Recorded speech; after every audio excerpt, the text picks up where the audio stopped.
Tsohon gwamnan jihar Zamfara, Dr. Abdulaziz Yari Abubakar Shettiman Zamfara, kuma zaɓen sanata a Zamfara West.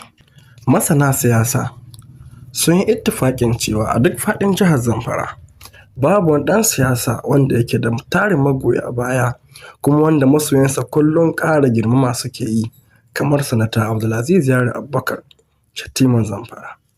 Kamar yadda za ku gani a cikin wannan bidiyon, a mahaifarsa kowa na alfahari da shi kuma kowa yana bugun gaba da Abdulaziz Yari.